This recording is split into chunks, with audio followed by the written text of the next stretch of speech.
Good morning, distinguished guests, ladies and gentlemen. Welcome to the 2023 E-Mobility Forum. I'm your MC, Vivian Yu. The event is organized by Bureau of Foreign Trade, Ministry of Economic Affairs, and implemented by Taiwan External Trade Development Council. Hope you all enjoy today's event. After several years of pandemic havoc, the pandemic is finally easing and the borders are gradually opening. I'm very happy that we can gather here today, and I'm honored to have all the speakers here to share their insights and point of view in the EV industry. They are going to have 8 keynote speakers to give their speech in 4 different sectors, from Trends and Foresight, Green Transportation, Industry Layout, and Empowerment through Semiconductors within a day. So before we officially start the event, we are honored to invite Ms. Amelia Dai, the Secretary General of Ministry of Economic Affairs, Bureau of Foreign Trade. 现在请让我们以热烈的掌声来欢迎经济部国际贸易局戴婉容主任秘书开场致辞。Let's welcome Ms. Amelia Dai for the opening remark. Mr. Felix Shyu, Executive Vice President of Taiwan, distinguished guests, ladies and gentlemen, good morning. On behalf of Bureau of Foreign Trade, I'm very delighted to welcome all of you to the 2023 E-Mobility Forum today. Yesterday, I visited many booths of EMPA and E-Mobility Taiwan Fair. And the vehicles in the exhibition gave me so many reasons to be optimistic of about the EV development. And today, we are very happy that we have 8 distinguished speakers, not only from Taiwan, but also from Canada and Poland, with us to this international forum. And with the global emphasis on net zero emissions, many countries aim for greener and smarter development. According to a recent report released by the International Energy Agency, global sales of electric cars increased by around 60% in the year 2022. The number of electric cars, buses, vans, and heavy trucks on road is expected to hit 145 million by 2030. As you are aware, the global market is shifting to electric vehicles and tapping their potential to lower pollution. We should all endeavor to support our EV industry, and Taiwan is a crucial player in the international industrial supply chain.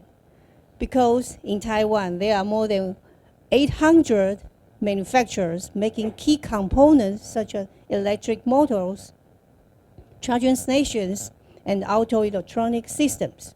Also, Taiwan is known for its cutting-edge ICT technology, advanced manufacturing skills, and flexible supply chains. My ministry has set up various policy tools and supporting programs for Taiwanese enterprises. We assist them to specialize in power strengths, electrical energy, and ICT integration to establish a strong foothold. We have also set up plans to replace all diesel buses with electric buses by 2030 and make the new sales of domestic vehicles be 100% electrified in 2024. Last year, we organized an EV business delegation to San Francisco and Detroit, the homes of EV startups and automotive industry in the United States. This delegation met several executives of GM, Ford, and Stellantis and had great discussions on procurement, R&D, and technology. In my opinion, automatic driving and smart cockpits are the 2 major directions in the future. So my government has now formed an alliance with Taiwan Automotive Research and Test Center and Taiwanese manufacturers to develop AI imaging chips and image recognition technology, hoping to create more production capacity for the EV industry. We will continue to cooperate with our manufacturers and move towards the direction of CASE, which means connected, autonomous, shared services, and electric, so that the different types of vehicles could find their own intelligentized and electrified solutions in Taiwan. Today, we are happy and very excited to have with us VIP speakers who will share their views on the latest EV technology and trends. I believe that the insightful speeches could help everyone here today to understand the latest development of EV and explore market opportunities. In closing, I wish today's forum a great success and all participants a most rewarding and enjoyable experience. Thank you very much. Thank you very much, Ms. Amelia Day. Thank you very much for the remarks. So please return to your seat. Thank you.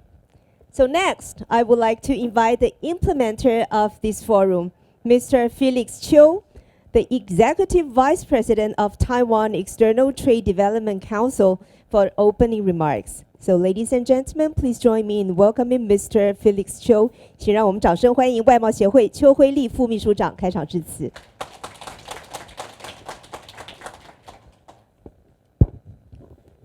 Okay, BOFT Secretary General Ms.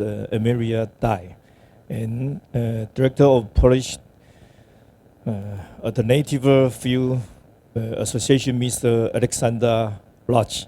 Okay, and the head of the Ontario Vehicle Innovation Network, Mr. Raed Kadri. Okay, ladies and gentlemen, good morning. Good morning. It was a great moment for all of us to finally be able to attend the EV forum in person and meet friends from all over the world. We all know electric vehicle will rule the world in the near future. Driving this future are three mega trends in the global mobile market: smarter, safer, and more sustainable 3S. Smarter. As technology advances, future vehicles will become even smarter than today. They will be equipped with advanced sensors that can detect objects and make a decision like adjusting the speed or changing route to avoid traffic jams. Chip will be more crucial in such smarter and self-driving cars. Safer. The future vehicle will be advanced safety features such as collision avoidance system and blind spot detection, or to protect the driver, passenger, and other road user. More sustainable. In order to tackle range anxiety, the world will keep looking for new energy resource and energy saving solution, like a battery with a longer lifespan and more efficient charging system. This trend will be discussed in depth later by our speaker. Today's e-mobility forum is a unique opportunity to hear from industry experts from around the world. We have two speakers coming all the way from Canada and Poland. Mr. Raed Kadri, head of the Ontario Vehicle Innovation Network, and Mr. Aleksander Rajch, both members of the Polish Alternative Energy Association. Yeah.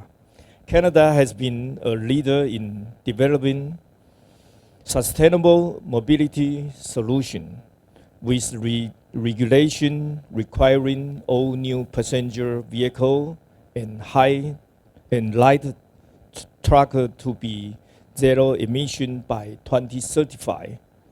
Poland, on the other hand, is now experiencing rapid growth in the EV market, with the number of electric car growing more than 60% in January, compared to year earlier. In the first section, Mr. Kadri and Mr. Rajch will share with us the most impactful trend in the EV industry across the America and Europe. We also invite the top industry player to talk about the cutting-edge EV technology that are smarter, safer, and more sustainable, including the world's leading power supply provider, Data, and Akbar Polytech, electronic manufacturer, Pegatron, and renowned semiconductor company NXP Semiconductor, and Texas Instruments. If you are interested to learn more about Taiwan's strengths in the future mobility, I'd like to take this opportunity to welcome you to visit Taipei AMPA, Autotronic Taipei, and 2035 e-mobility. This is all-in-one mega show, present a comprehensive range of exhibitors from automotive and motorcycle aftermarket, automotive electric to hardware, software, and solution for electric and autonomous vehicle. You will be able to find a potential partner to accelerate your process in this automotive revolution. Finally, I'd like to wish 3 more S: solution, safety, and success. That is, I hope you find the best solution in the forum and show. And I wish you safety and success in all your future endeavors. Thank you. So now it is the first session on Trends and Foresight Industrial Dynamics. I would like to invite our first speaker of the day. Let us welcome Mr. Kadri, the head of Ontario Vehicle Innovation Network, who will share with us today driving the future of the automotive and mobility sector. Ladies and gentlemen, please welcome Mr. Kadri. Well, thank you so much, everybody, and it's great to be here with you all. I really appreciate the hospitality and joining you here today. So we're going to see how coordinated I am. I have to talk with the microphone, push the button to move to the next slide. So bear with me here. So I'll start off by asking how many people here have been to Ontario? That's not enough, so we'll have to change that a little bit, okay? So I head up what's called the Ontario Vehicle Innovation Network. It's the Government of Ontario's initiative focused on driving the future of our automotive and what we all know has become the mobility sector. And I'll talk a little bit more about why and then what we're doing to make sure that we seize the moment, we capture the opportunity, and we drive the future of this sector going forward. So I'm going to skip a slide and come back. That's what I was talking about with you earlier, Felix. I wanted to switch my slide, but I'll tell you. Not a lot of people know this, but Ontario has actually been doing automotive for over 100 years. Started Michigan, flipped over to Ontario, very close. I'm from Windsor, Ontario, just across the border from Detroit. What we don't talk about well enough in Ontario is that we are the second largest vehicle assembler manufacturers in North America. And I'm pretty sure a lot of people don't know that because we don't say it enough. And it's, sometimes we make a little bit more than Michigan, sometimes we make a little bit less than Michigan, but we even out on average as the second largest producer of vehicles in North America. And I can tell you that things are going so well that we're going to make a lot more cars than we've done in the future, and I'll tell you why in a second. The other important factor to let you know is that Ontario is actually the second largest ICT cluster in North America, next to Silicon Valley. And I would argue, partly my job to argue this, that we're quickly becoming the first. We have, I'll tell you a little bit more, we have over 35,000 ICT companies that operate in Ontario. Some big, some small, but over 35,000, and employ quite a bit of people there. And so these are important factors to state. We're also the only subnational jurisdiction that has 5 auto producers that produce vehicles in our jurisdiction. And actually, we'll have a 6th soon, because not too long ago, Volkswagen announced that they'll be establishing a gigafactory. They're first outside of Europe in Ontario, just in St. Thomas near London, Ontario. And so with that comes a supply chain, as you all know, that with an auto manufacturing cluster comes a very strong supply chain. Some companies are started in Ontario, like Magna, Linamar, and Martin Rea, and some companies have established themselves in Ontario to supply the manufacturers around there. So we count over 700 companies that produce parts and technology that go into cars every day all over the world that call Ontario home. And then with that, and part of my role is to bolster and build the ecosystem around technology, connected, autonomous, and electric vehicles. And we in Ontario are tracking, and there's probably a lot more than that, over 400 companies working on connected, autonomous, or electric vehicle technology. And we're building more companies, and we're supporting more companies, and I'll tell you how we're doing that. So why all this? And my best way of describing this is, years ago, back 2015, 2016, the ICT sector, the technology sector, said that they're going to build the cars of the future, and they started to try to disrupt the auto sector. And then the auto sector came back with a little bit more of a vengeance, saying, we've been here for over 100 years, we will build the cars of the future, and disrupted all other sectors alongside of it. ICT, infrastructure, telecommunications, insurance, transit, smart cities, and the list goes on. And so it continues, and that is now what's shaping what we're calling the mobility sector. And really the mobility sector is a focus on the movement of people and goods, no longer just on the car, but how we're going to move people and goods safer, more efficiently, and more accessibly, and cleaner in the future. And so now I go back to my other slide. So we in Ontario, knowing that we want to own this future. This is a sector that's very important to our economy. It's one of the largest contributors to our GDP in Ontario and in Canada, and it employs quite a bit of people. We launched the Ontario Vehicle Innovation Network, and it's a key component of the government of Ontario's plan for the auto sector called Driving Prosperity. And there's a lot of components to that plan, but OVIN is essentially the initiative that's meant to build up the ecosystem. And the best way of describing it is, as companies establish themselves in Ontario, it's mine and my team's responsibility to ingrain them, to anchor them into our ecosystem, to introduce them to researchers, to startups, to entrepreneurs, innovators, municipalities, transit, and the list goes on, so that they become part of the fabric of Ontario's ecosystem and help us build out our mobility cluster, help us build out our startups, help us develop and generate new technology. And so OVIN is a fairly comprehensive initiative that focuses on commercializing new solutions, focuses on supporting the growth of talent and the next generation of talent, supports regional clusters of technology focused in the mobility sector, and supports demonstration of this technology in Ontario with all partners. And the numbers speak for themselves. So far, as a result of the support that we've put out, we've attracted over $150 million in co-investment from industry, and there's more coming. We've supported the creation of over 3,000 jobs, creation and retention of over 3,000 jobs in Ontario. We have supported just under 600 transitions from school to work for our talent to stay in our province, to help us build our companies and to help us build new technology. We've enabled over 77 commercialization partnerships, supported over just under 500 small and medium-sized enterprises. And just because I know that I spoke with somebody yesterday, a small and medium-sized enterprise in Canada is 500 or less employees, from 0 to 499 employees. So we've helped support just under 500 companies in various ways so that they can take the next step in the commercialization of new technology that supports this future of mobility, which is connected, autonomous, and electric. And as a result of our support, these companies have generated just over $300 million in follow-on investment from the private sector, and we've helped them to catalyze just under $90 million of new revenue globally. And we can't keep track of everything. This is the most recent numbers. I'm sure they're growing and they're thriving in terms of what they're doing.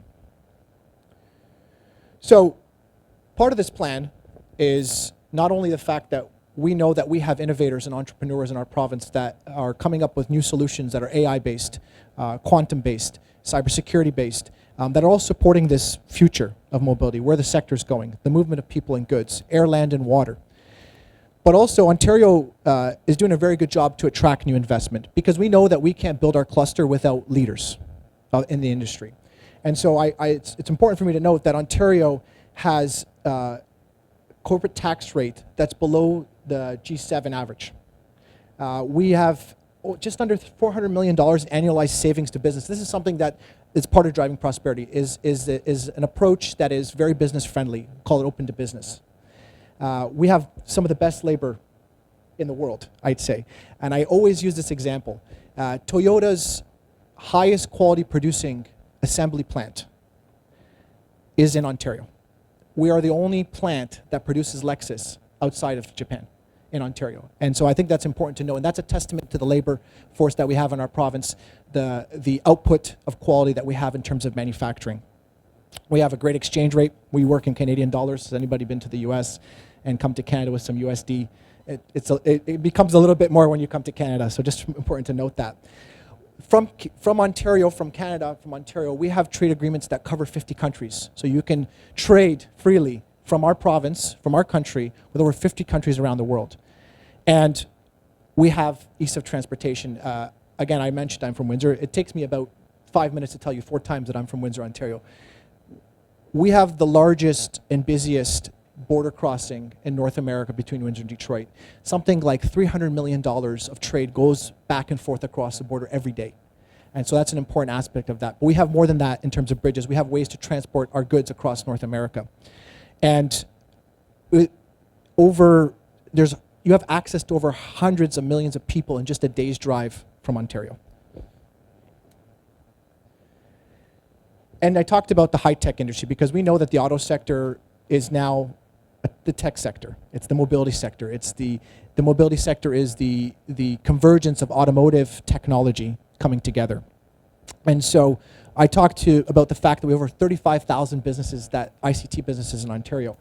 We have over 96,000 people that are employed in our automotive sector. So that's how big it is. And we have it's actually 63.5 million. We graduate about 65,000 STEM graduates in Ontario every year. And the number continues to grow. And we've spent over $1.5 billion to build up our skilled trade sector, because we know that this is all important to driving the future of this sector. So what does that mean? It's working. In just the last couple of years, we've attracted over $17 billion in new auto investments, $13 billion in electric vehicle and battery technology. And I'll tell you, we're not done yet. It's going to be a busier year this year than it was last year. Magna announced just under $500 million for 6 plants in Ontario to retool their plants to support battery technology. Honda announced $1.4 billion on hybrid vehicles. Umicore announced a $1.5 billion investment to build battery material. Ford, and they just re-announced this today, Ford is going to be launching 5 electric vehicle platforms in Ontario in 2025 as they retool their facility there to support electric vehicles. General Motors, over $3 billion. General Motors actually, everybody's familiar with BrightDrop. BrightDrop is produced in Ontario. It is actually the first full-scale electric vehicle plant that was launched just earlier, actually just late last year, earlier this year, sorry. Stellantis, $3 billion to retool their facilities in Windsor and in Brampton for electric vehicles, and they also partnered with LG to establish a gigafactory in Ontario. And it's not on here, but Volkswagen will be building a gigafactory in Ontario as well. So as you can see, our electric vehicle ecosystem, and this is obviously where the world is going, electric vehicles, a lot quicker than autonomous vehicles. And I think if everybody thinks back to 2018, 2019, we thought that we'd have autonomous vehicles on the road 2020, 2021. Some industry experts were saying they'll have an autonomous vehicle on the road. I think electric vehicles are coming much more rapidly for a number of reasons, regulations, and just the need for us to clean our transportation industry up. We also understand that in order for this ecosystem to thrive, it's not just about building the cars of the future. And might I add, we know that we just don't need to build the cars of the future. We need to build the clean cars of the future. And so we focused very heavily on making sure that our supply chain and all of the components that go into the vehicle are also produced in a clean way. Ontario has 94% clean energy. We got rid of coal a long time ago. From what I understand, don't quote me on this, we actually keep gas-powered plants just to as a backup for our renewable energy sources. And so we're still striving to go to 100% clean, because again, we know that's important in the future. The government invested, both provincial and the federal government invested in clean steel, to produce clean steel in Ontario for the car industry. And obviously we're working very heavily in our mining sector to make sure that it is also produced, mined, and refined, and put into batteries in a clean way. So we want to not just build clean cars, we want to build them in a clean way. So part of that too is looking at charging infrastructure. Charging infrastructure, I think, is probably one of the key areas that, and we talked about this a little bit earlier, is one of the key areas of focus, I think, for any jurisdiction going forward, because not many people today would want to take a ride anywhere if there wasn't a gas station nearby. And so think about that from charging infrastructure. So Ontario is actually going to be launching, and I'm not sure when, but soon, as it was announced in the budget, a $91 million program to install public infrastructure, charging infrastructure. And that's just the beginning, because we know that it's going to have to increase rapidly. I talked about the investments, and we're expecting to build, I think that's the wrong number there, a number of EVs by 2030 in our province. The number is wrong there, but it's going to be a lot. I think it's about 300,000. Now, what's part of our secret ingredients when we talk about electric vehicles? We have the critical minerals that you need to make batteries. We do in Ontario. That's why you see all these investments. We are the #1 producer of nickel and cobalt in Canada. We are the second largest producer of copper. We're working very actively to start to open up new mines to support this critical mineral rare earth elements need for the future of this sector. I'll tell you a little more. So here's a little bit of a map of all the things you can find in Ontario. There's a lot, and most of it's centered in northern Ontario, as you can see right there. But we've got chromite, cobalt, copper, zinc, graphite, lithium, niobium, barite. I think somebody told me we're two minerals short of everything you need, but you can find it in the rest of Canada if necessary.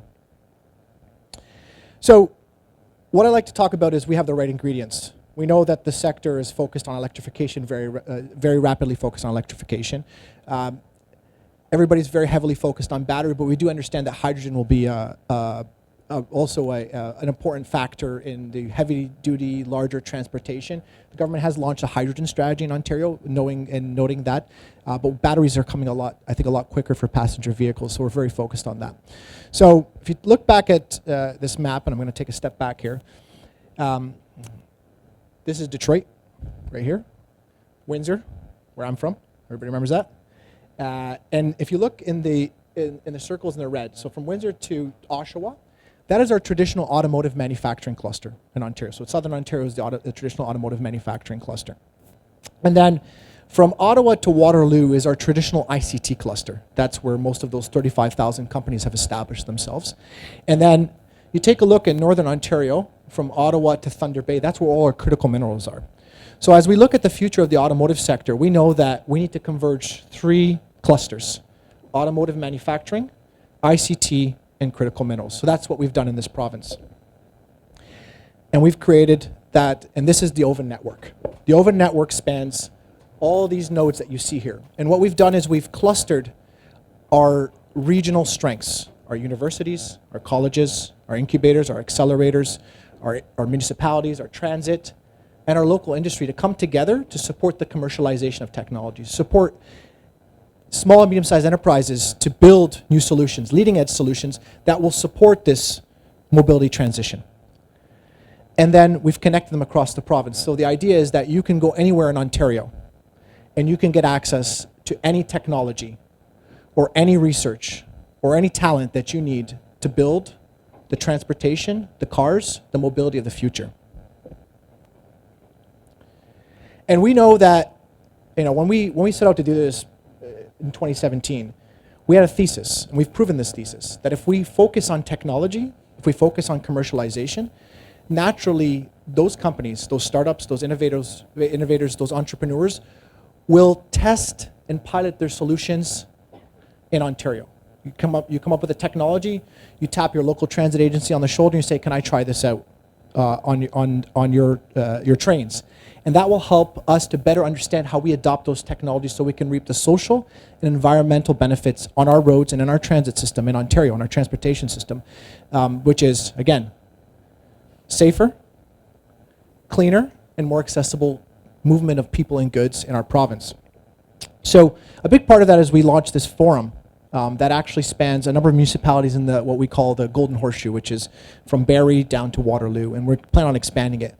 And what we've done is this is a bit of a peer group for these municipal administrators that are working on transitioning our infrastructure, that are working on putting out electric vehicle infrastructure in public places, that are working on ITS, so they can work together on best practices, lessons learned, pilots across our province. And so it's a bit of a self-geared group that helps support them for the adoption of technology. So we focus on commercialization, and the byproduct of that is adoption in our province. And so we've done pretty good on that. And I'll give you some examples. And the last thing that we know is that we can't do this without having the talent, the skills, and the workforce of the future. Because if we do a great job in attracting investment, which we are, if we do a great job in building the companies of the future, which we are, and helping them scale, we're going to need the most important resource, people. Smart people, skilled people, and people that work and deliver high quality products. So we actually launched about a year and a half ago, 2 years ago now, a vision for 2030, a talent strategy. And that's focused on 4 key areas: collaboration and coordination across our province. And we see that as the key recipe to our success. Without working together, we are not doing all the great things that we're doing. So we're very focused on that. Talent sourcing and attraction, workforce development and retention, and of course, equity, diversity, and inclusion. Very important to access all of the parts of our province and the people in our province to be a part of the future of our automotive and mobility sector. So I'll give you a couple examples on some of the things that we're doing. Here's a great project. Acerta is a company out of Waterloo. Acerta was actually the thesis of the founder, her master's thesis at the University of Waterloo, and she turned it into a company. So it's an AI-based predictive maintenance tool. And they were focused mostly on manufacturing, and we helped support a partnership between them and Nissan. And the idea was to take that tool and embed it into Nissan's vehicles to predict maintenance and failures of a vehicle well in advance so that the driver wouldn't have to break down on the side of the road. And so as a result of our support through one of our programs, they actually integrated that solution into a vehicle. And now, as you can see, there's a nice quote there from the head of Nissan's R&D about Ontario. And as a result, Acerta will grow. Acerta will now start to work with Nissan on a more serious commercial discussion. That'll open the doors to other serious commercial discussions. And that helps us to get these global leaders to continue to work with the next company in Ontario, and the next company in Ontario, and the next company in Ontario. And that helps us build our ecosystem. eCamion, we're talking about charging infrastructure. We supported eCamion, but we actually supported their work with a local transit agency. And the local transit agency, obviously municipality and regionally led, was looking at how do we charge buses in the future. And they were looking at new tools and automation to support this charging. So we supported this project, and actually was developed and tested and is being piloted in a region in Ontario. So when I talk about our thesis, commercialized technology, and naturally we will adopt that technology because now the municipality and the transit agency sees what's in the realm of the possible, and they share that best practice with their colleagues, and then we start to look at how we adopt those technologies, which, by the way, for a startup is actually a very powerful tool. Government as a first customer is a very powerful tool for a startup when it's scaling. And the last example that I'll use is Envision AI. Envision AI, computer vision technology. And so Envision was focused a little bit on the auto sector and looking at how they integrate with automakers and use this technology to support automakers. They partnered with Thales. It's a large French conglomerate, but their transportation division, Center of Excellence, is actually in Ontario. So they partnered with them to see how they can integrate that technology into their control system solution. And they bid on these technologies, on these projects globally. So as part of that project, Envision started to work with Thales to integrate this solution into their control system. And then they thought to themselves, how do we train this AI? How do we better train this solution to detect objects on tracks in advance so that the train can stop securely? And so they tapped our regional transit agency. It's called Metrolinx. It covers the entire Greater Toronto area. And they asked them, could we integrate this onto a train and test and train our AI at the same time so that we can refine our solution for the market? And Metrolinx was like, safer transit? Absolutely. And so this technology was actually trained on a live GO train that was going up and down Toronto for over 2 years. I actually went into the control center and watched how it detect objects well in advance so that it could provide a safe notification for the train to stop in the event that there was something on the tracks. And it was very focused. Actually, for us in Ontario, we're focused on winter weather solution here, so detecting objects in the snow. But of course, if it works in the snow, it works without the snow. And then one of the things that we're very focused on and what we want to do, because we're not as vocal as we should be about all the great things that we're doing, is we're very focused on providing a platform for demonstration, for showing off what we have to offer in our province. So APMA, not here it's called EMPA, right? In Canada, it's called the Auto Parts Manufacturers Association. It's the association that represents the auto parts manufacturers. They had an idea, and their idea was, we want to show off that you have everything you need to develop the cars of the future, to manufacture the cars of the future, and to embed the technology of the future into those vehicles in Canada. And so they set off on this project called Project Arrow, and for anybody who knows the history, there's some history behind it. In Canada, years ago, we developed something called the Avro Arrow, and it was Canadian pride and so on and so forth. So this was kind of a nod to this. It's called Project Arrow. And so this vehicle is our country's first zero-emission, all-Canadian zero-emission vehicle. It was done through a student competition for the design. It was simulated at one of the regional sites, something that we've supported to do the simulation on it. It was put together at one of our local universities, 3D printed, integrated, built, and it showcases over 58 companies and partners across our country to really show that if you need to build the car of the future, just come to Canada. We'll make it happen. Actually, while I was here, they did the first real live road test in Georgia just the other day. So the car works, in case anybody's wondering. So if you come to Canada and Ontario, I'll make sure you get to see it, okay? So I've spoken for a very long time. Thank you for listening, and I think it's just better to reiterate. We all know that the future of the auto sector is now the mobility sector. We're focused on air, land, and water. It's going to be connected, autonomous, and electric, and we really need to get the infrastructure in place to support this transition. Thank you. I'll take questions. Yeah, thank you very much, Mr. Kadri, for that exciting speech on industrial dynamics in Ontario. Thank you very much. Thank you. No questions. Shall we take questions? Okay. Okay, thank you very much, and please return to your seat for the moment.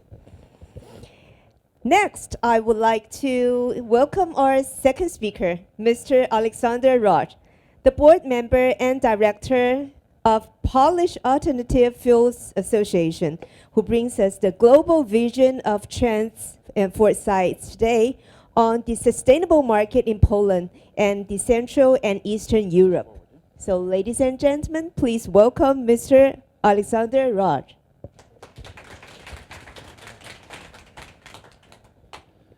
Hi, hello everyone. It's a pleasure to be here. My name is Aleksander Rajch, as I've been introduced numerous times today. I am here to represent not only Poland, mainly of course, but also the entire region around it, which we call the CE, the Central Eastern European region. Now, it's important because this region has a big chance of becoming a powerhouse of new mobility for the entire European Union. So we just heard how you get there and how it's done in effect. I'm going to tell you how we start. Now, I represent the biggest organization, not only in my country, but the entire region I just showed you, and the second largest organization in Europe as a whole. So we've been on the market for 7 years, maybe not too long, but long enough to get over 230 members. These members are the entire value chain of new mobility. I will be talking about new mobility a lot. We call it new mobility, sustainable transport, and it's basically that entire value chain of decarbonized transport that we're striving towards. So this is what we represent. Now, apart from these extensive membership portfolio, we have a lot of partners. This is very important for many reasons, but these partners include academics, include diplomatic institutions, include NGOs from the world over, not only Polish, not only European, but from around the world. And what we specialize in is not only driving this market, not only in creating the ambition to achieve ambitious goals, but also training, sharing knowledge, promoting, and raising awareness. Now, in my part of the world, it's not yet so widely recognized that we should pursue decarbonization. So that's our job. Now, one other thing that characterizes my organization is that we present over 1,500 various amendments, recommendations, and proposals of new law, better adapted to the realities of modern technology. Now here you can see the companies we represent, and it's really the entire automotive sector in my part of Europe. So it's legacy companies, non-legacy companies, Tesla, Lucid, they're all on board. We have oil and gas companies trying to join that transition, EV charging manufacturers, CPOs. We don't yet have the most important ones, but we're looking forward to it. We have financial institutions, companies that are in mining, that are in various other industries that want to be decarbonized. Also logistic operators. This is very important because we're constantly talking about electrifying passenger vehicle fleets. We have to look at logistic fleets. We have to look at delivery systems, at that entire supply chain. And of course, a power of Poland, so lithium-ion battery companies. We have all of the ones that are present on our market, and we're looking forward to have more. Now, how we work. We work in 4 departments. One department, the first one, the Research and Analysis Center, creates all the data, all the predictions, all the scenarios, all the market analysis that we share with the world. The Legislative Center is the one where we shape those recommendations. So we monitor law and then we kind of work to get law better. This we do not only in Poland, we do it on the level of the European Union. This is very important, and I will get back to that. The Competence Center is where we train, where we promote, where we raise awareness, where we share all that knowledge. And then the New Mobility Center, that's where we organize our events. We'll get to that as well. As we've crossed the threshold of over 120 companies in our portfolio, we decided that we have to provide our companies with the potential to discuss the issues that are most important to them. So we created these committees, and these committees are instrumental on achieving our goals and are a great tool to work together with the industry. Now, over the course of our work, we've created some brands and projects that are widely renowned in the Central Eastern European region. There are campaigns, there are events, there are reports, and of course, they're all available on our site, so I encourage you to find out. But we like to talk about what we do in the context of the biggest challenges of transport in general in our area of Europe. So, area number 1, heavy-duty vehicles.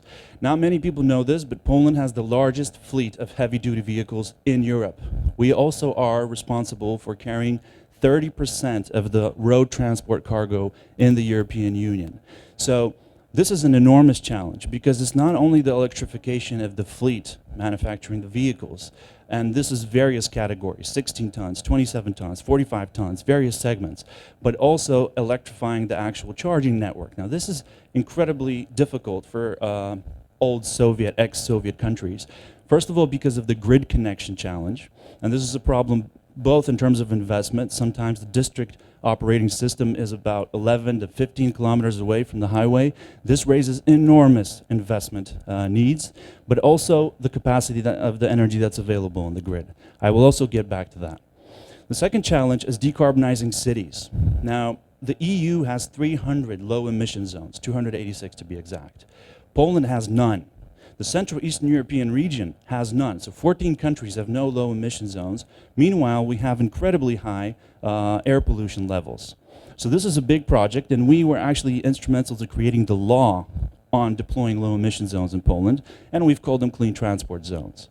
Low emission zones, for those who don't know, because I've had some meetings here and I know not many people are fully aware of what that is an area of the city where you exclude highly polluting vehicles from entering into.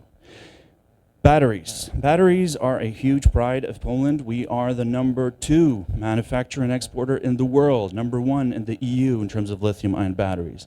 But what's important is not that we have that position today, it's that we have that position in the future.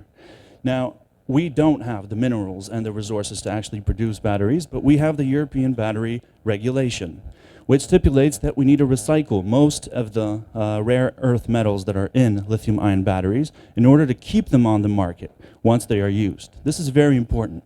Secondly, the competence. We need the talent, we need the knowledge to drive innovation and not only assemble the batteries that are brought to us by external investors. Charging infrastructure. Now, this is a big challenge in Poland, from AC to DC charging. I will tell you how many chargers we have in Poland in just a second, but what's most important is that the EU is also looking at this. So I told you we're working on the regulatory framework on the Polish level and on the EU level. Now, why is the EU level important?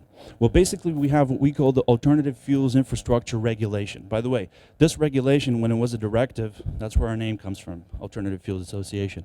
So now it's a regulation. In the EU, you have two types of legislation, a directive and a regulation. A regulation is very strict. Once it becomes law immediately in the 27 member states of the European Union. You cannot delay implementation. It's direct. So this means that this regulation is very important, and it actually stipulates a lot of the levels that we need to reach by certain years. I will be coming back to this, but for example, the Polish EV charging infrastructure capacity at this moment, so installed power capacity, is 77 megawatts. Per AFIR, we're going to need 438.5 in 2 years, so 5 times what we have. So this is very ambitious, but Poland has a lot of other problems, including right to plug, so AC charging at home. We don't have direct automatic instruments in the law to help EV users like myself install chargers at home. So that can be refused by the other dwellers of the apartments. There's a lot of challenges therein. We're trying to address them. Now, the CEE market, this is something we're focusing on. The CEE is an area of the EU that's still lagging behind what we call the old European Union states, so the Western European states, like Germany, France, and others. We're lagging behind, but we are also highly invested into developing quickly. Poland is a developed country, but other countries in the CEE may not be. We're the largest market, but we're trying to bring the region with us. So we created a network of these 14 countries to work together on the Brussels level to bring the region up to speed. Yeah. Now, this challenge is one of the most important ones for at least the CEE and the European Union, but I know it's also popular in the States. So, battery system fires and EV charging installation fires. This is something that's severely slowing down the development of e-mobility in our country. The media love this because it's very controversial. Meanwhile, in the United States last year, we had 140,000 reported car fires. 2 were battery electric vehicle car fires. The statistics on this are infinitesimal. So we need to raise that awareness. But secondly, we need to prepare the fire safety services to deal with this. And how do we do that? Well, we are working on regulating a set of guidelines on how to deal with this problem. We're doing this in Poland, and again, on the level of Brussels with the European Commission. Very importantly, though, we have an automotive sector in Poland of 400,000 employees. 260,000 of these people are highly skilled engineers working strictly on internal combustion engines. They will be part of that transition, and they will be part of the reskilled workforce that's going to go into the new mobility technology. So this is a big potential for companies coming into the market to find that workforce and to use it. We're also doing that for batteries with the European Commission and trying to shape those talents from that pool of great employees. Roaming. Roaming is a big challenge in the European Union. I'm not hearing that being talked about other than the United States maybe. So roaming and interoperability of the EV charging infrastructure is the replacement of the numerous myriads of applications that are used to pay for EV charging by one connected system. And we are actually the first country in the EU to be working on this on the official level, a process, of course, driven by PSPA. Something that is extremely important in the Central Eastern European region. So we have elections every 4 years, and every 4 years we have a 180-degree change of policy. We're working towards a situation where in new mobility, in sustainable transport, that does not happen. So we have a long-term strategy of implementing these changes and facing those challenges. About Poland. So our emissions that arise from transport are just slightly higher than the EU average, which is about 1/5. We have about 1/4. But what's worse is that every third most polluted in terms of air pollution city in the EU is in Poland, which is a very bad statistic. So we're the number 4 in terms of the PM 2.5, which is responsible for what we call smog. You have the particles that are most the hazardous for the human body listed here, but altogether, if you take all the air pollution in Poland, we have between 60 to 70,000 deaths annually because of air pollution. So this is again another big problem, why we need to face this transport decarbonization challenge. But there are more things. For example, we currently have a car park of 20 million vehicles in Poland. But in the past 20 years, 16 million vehicles have been imported into Poland from Western countries. These vehicles are on average 14 years old. In Czechia, 16 years. In Bulgaria, 19 years of average age. Highly polluting internal combustion engines that are coming into the entire region and slowing down that decarbonization process. Another challenge that needs to be faced. The growth levels of e-mobility in Poland are pretty much reflective of what's going on in the world. So we currently have 34,000 battery electric vehicles, about 70,000 electric vehicles altogether. In the EU, we put the plug-in hybrids into that account. We don't like that. Obviously, they're combustion engine vehicles, but still, we have 2,682 charging stations, which means 5,240 charging points. Now, that, again, is not that much. Our network of highways and expressways is 7,500 kilometers. If you take that into account, it's much too little. I have the kind of spread out on the next slide, so you'll see that.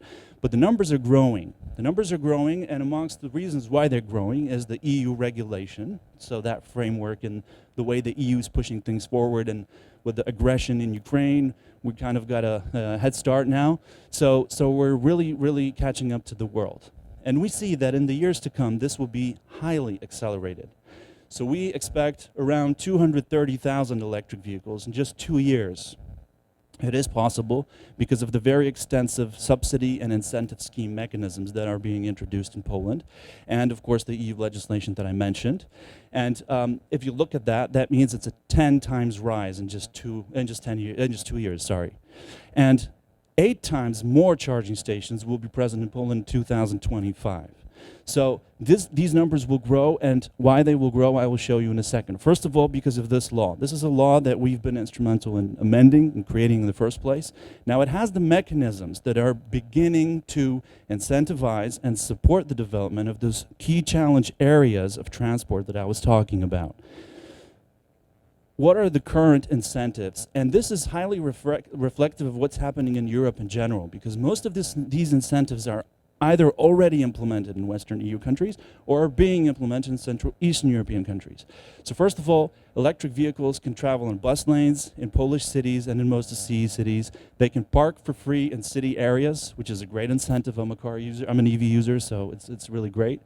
And of course, they will be able to access clean transport zones, low emission zones. But what else? We have excise duties and income tax duties, which is duty exemptions, which is very important to drive the acquisition of electric vehicles. How do we distinguish that? Well, we gave them green plates. So if you have green plates, you can actually access bus lanes, you can park for free, and generally you're recognized. That's also for fuel cell electric vehicles. So I gave you the numbers. We have 34,000 battery electric vehicles. We have 176 fuel cell electric vehicles. So nearly no hydrogen mobility in Poland at this point. We also have no hydrogen refueling stations, but we're looking forward to develop that process very quickly. Still, 98% of Polish hydrogen is gray hydrogen, as we call it, which means hydrogen from fossil fuels. So that's not very good. We're looking forward to generate more green hydrogen in order to drive this process.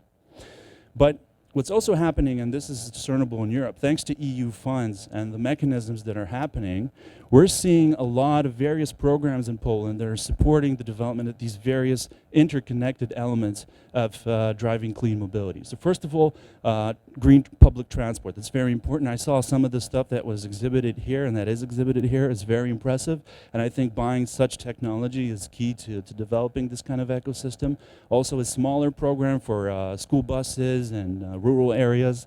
There is a big program for the distribution system operators. key to repairing the grid. These programs are at about 500 million euros, so they're pretty substantive. We have a program for EV acquisition, which I have presented in more detail. It's driving the growth of the EV fleet very rapidly. It was launched last year. Already about 70% growth since that time, and a very important program for charging infrastructure support. So the country subsidizes the development of fast charging infrastructure. That program was also at 300 million euros, and it was supported by an additional program to repair the grid, because this is very important in Poland. The grid is becoming overheated. Now, as you can see, the program is quite substantive. What it means is we have about 150 million euros that are to be distributed for the subsidies for vehicle acquisition. The subsidies are about 4,000 euros for individuals and about 6,000 euros for companies. This is an EU average for the Central Eastern European region. Germany, France have higher numbers, of course. But very importantly, though, Poland is leading in terms of the EU, in terms of logistic fleet electrification. As I said, light delivery and delivery vans are very important. And they're actually included, we have this year here, 2035. In Europe, as you know, we're planning a complete phase out by 2035. There's a minor exception I'm not even going to mention because it includes synthetic fuels. But nonetheless, we have a 2035 phase out planned. That regulation, again, regulation, very strict legislative document, actually stipulates these levels for passenger vehicles and delivery vans. So it's very important. As you see, the numbers are growing incredibly in Poland. We have leaders in terms of the EU who are investing very much into electrifying their fleets. Growth's at 400% of new registrations annually. So these numbers are growing, and we're actually also leading in terms of that in the EU. Now, this is important because it concerns business. It concerns corporate users. As you can see, 96% of those fleets are corporate fleets.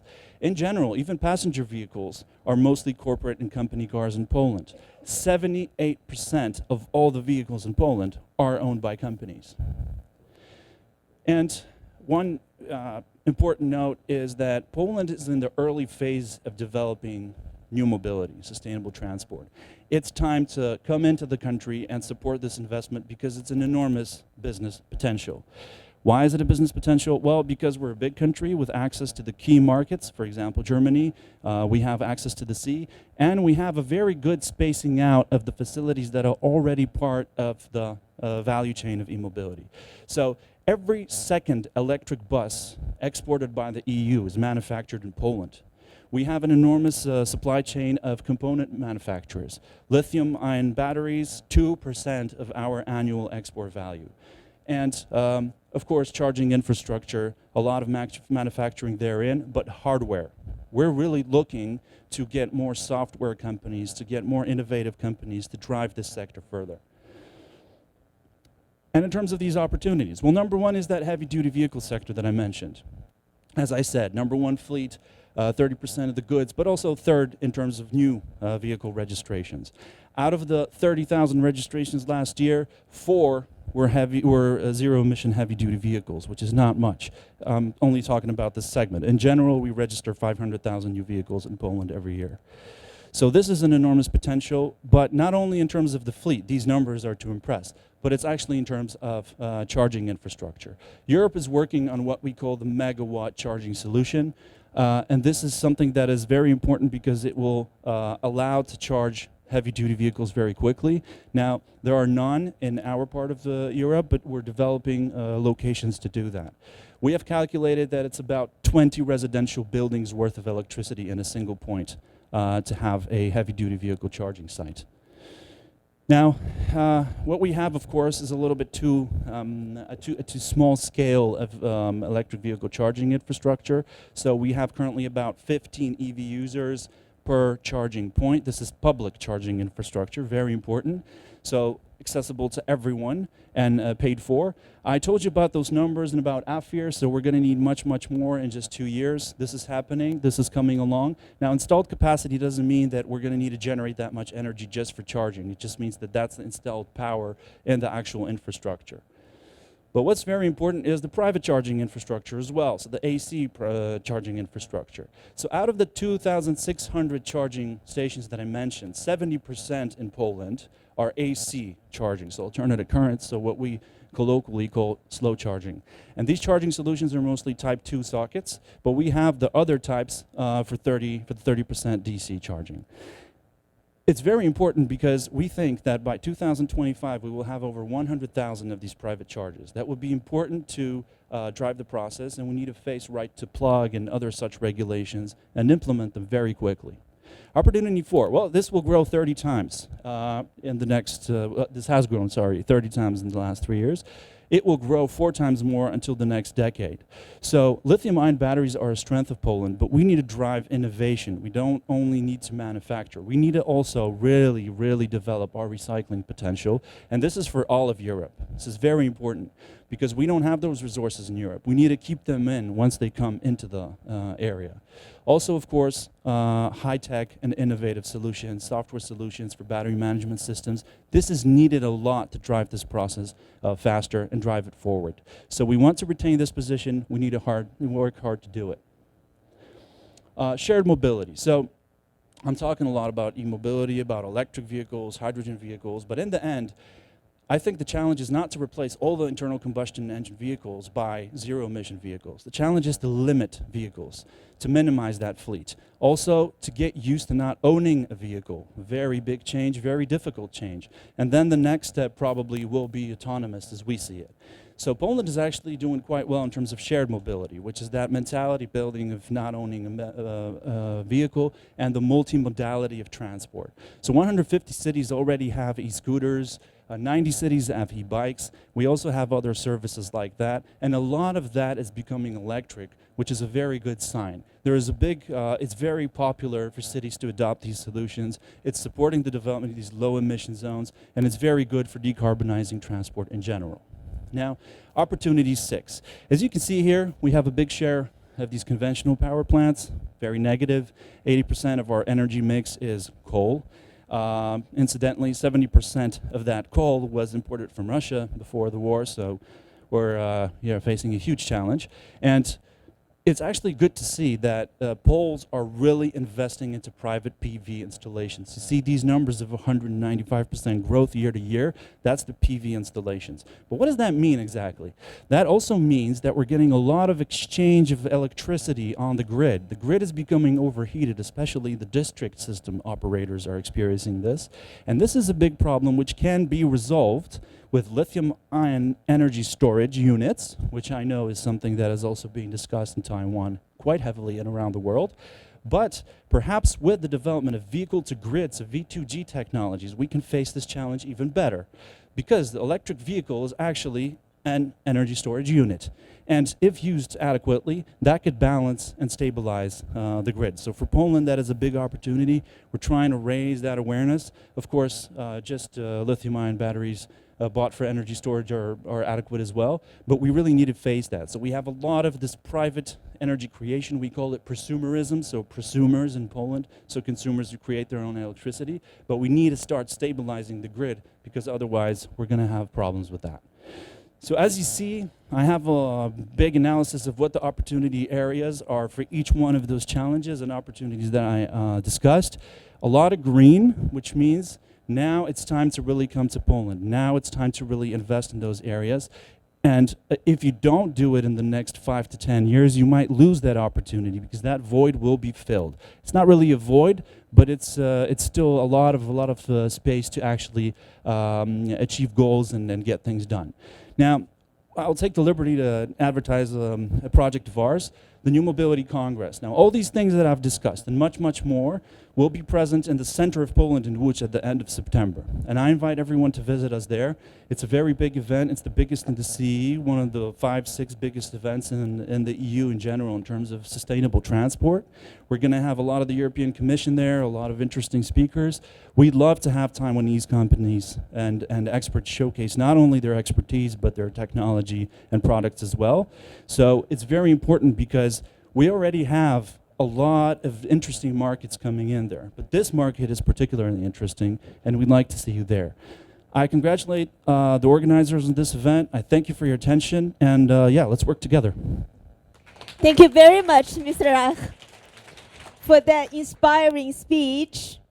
on trends and foresight of the EV industry in Poland and Central and Eastern Europe region. Thank you very much. For the upcoming session, I would like to invite Deputy General Manager of Delta Electronics, Energy Infrastructure and Industrial Solutions Business Group, Mr. Kelly Shyu, to share with us today EV charging and energy infrastructure development trends in the low carbon era. Ladies and gentlemen, please welcome Mr. Shyu. Thank you.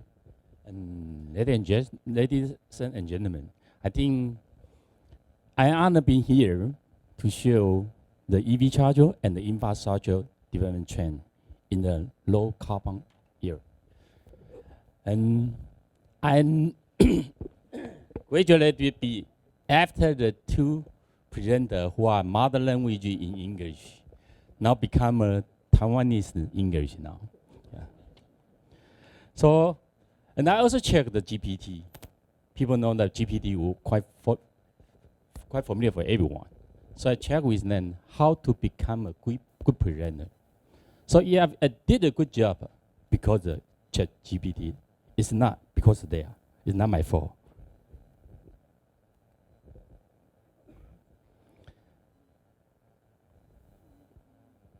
So when we're talking about the EV, we also need to talk about energy transition. Yeah. When energy transition happen, there will be also cost about electrical car change as well. Think about like this. Once all of your car will change from the traditional car to the electrical car, what will be? The city will become more quiet because the noise is reduced. And the air will become clean because the pollution is reduced as well. But we need the power from electricity, from grid. So what kind of energy we need? We want it. Definitely about renewable energy, like the solar power, like the wind power, and all of the power was from the neutral. But the challenge for this kind of power is not stable, as well it can just feel the fuel to generate the traditional generator have a power electricity. So we need to measurement the power in the different time zone.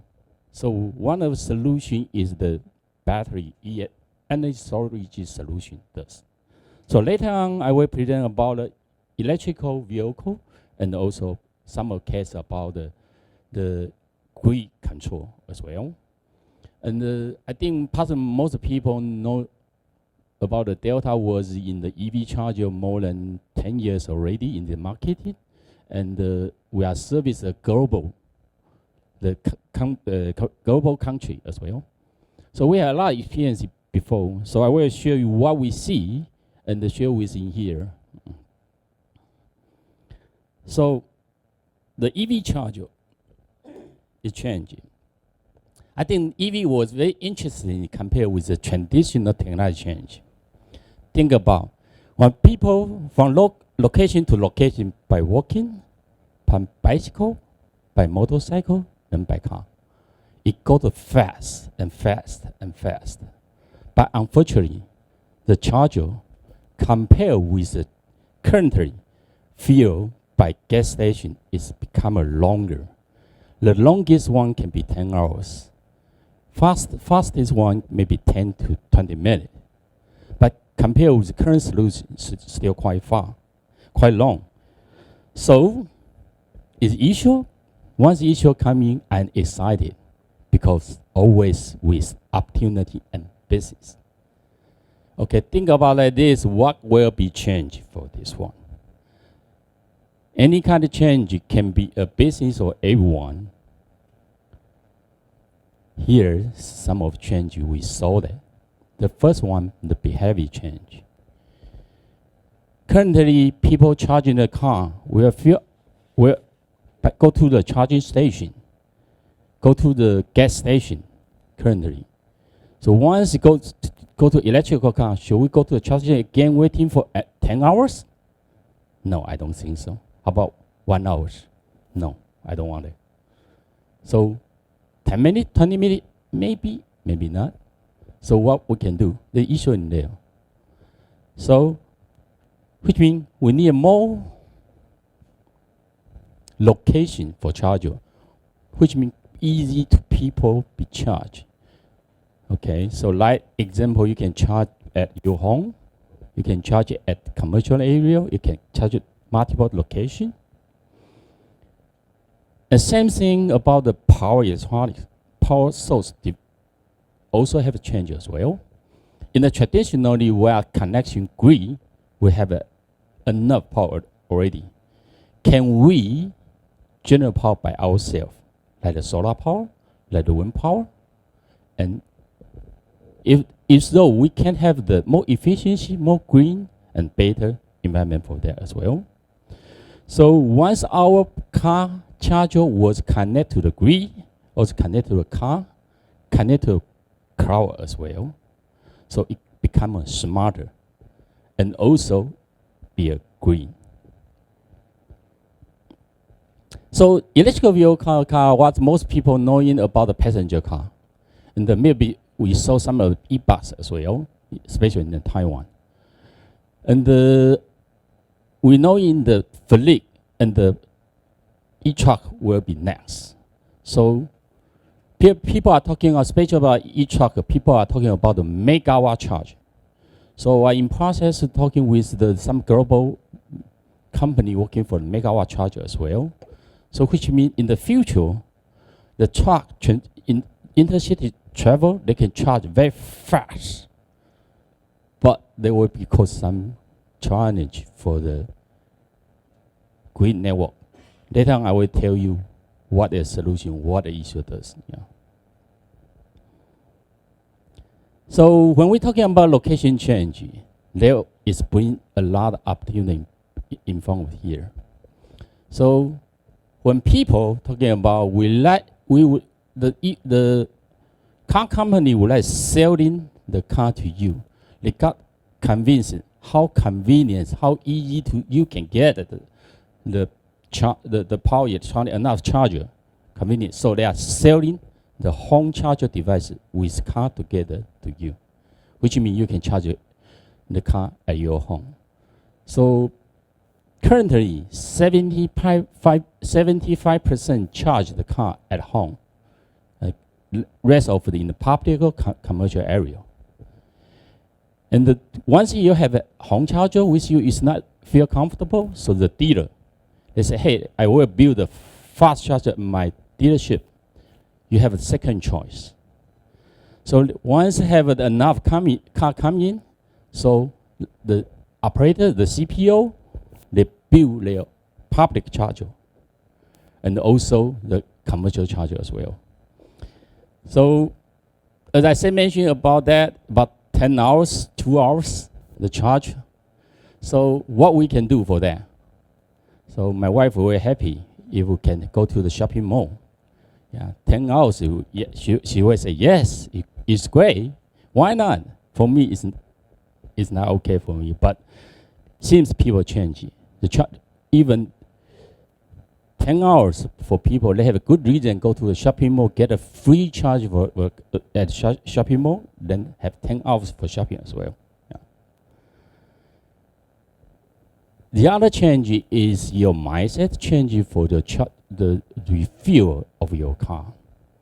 So we usually go to the gas station, say, fill up for my tank. Now it changed, where we are just charged at home, which we are using in daily.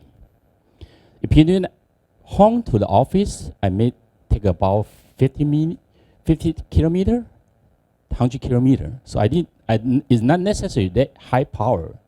So we can have a home overnight charge, support our charger. And also can have the destination charging. Like as I mentioned that before, there can be a working place, can be a commercial area, can be the hotel as well. Then, once you need to have long distance travel, intercity travel, you need a fast charger, like the service area. So take example, now in the Taiwan, the highway service area provides a certain number of the fast charger in there already. So you can use that once you from Taipei to the south of Taiwan, Taichung or Tainan. You don't even worry about that. You can go to the service area, charging your car, and then buy one coffee. 10 minutes later, your car provide enough the distance going moving forward next station. Yeah. So as I mentioned that before, once the charger connect with the grid, connect with each other's charger, connect with the car, and also connect with cloud, it become a lot possibility. So one thing think about this, in this building, the power deliver have limitation. If everyone won't have high power charger, what will it be? It can be crash or can be disaster for everything. If we provide a smart charger management system, so we know this building or at your home, they have 100 kilowatt power, but already have 15 kilowatt was using already and allow you 50 kilowatt charge your home, your car. So we are measuring this, so that we call it smart charger. So provide smart solution and service for that. And also, you know, the electricity price is different by time zone. Example, the midnight, most people in the sleep. So the price is low. Can I charge at that time? But I don't need to worry about that. I just park in my car when I park in my car at the garage. Yes, answer is yes. We are scheduling the charger. And also can calculate what kind of power you need it when the morning you went to go to the office. So scheduling charger as well is quite good. And also, the two friends from the Canada and the project mentioned about the charger compatible. So each country have an own standard. So like the European is type 2, CCS2, and China, they are on the GBT, Japan has CHAdeMO, and North America mainly using on the CCS1, combo 1 as well. Yes, we have the Tesla. Tesla is quite unique in the global. Yeah. Besides the Tesla, most of the OEM company, they are follow in the global standard. So in Taiwan, my friend asked me about this.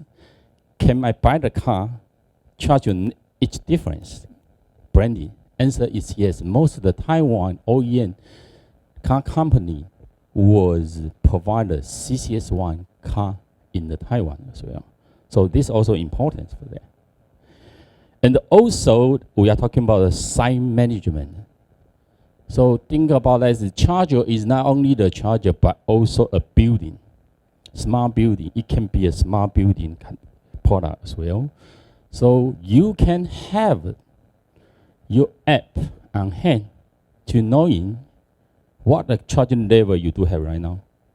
And also can have membership, get the benefit, connect with other shopping mall together.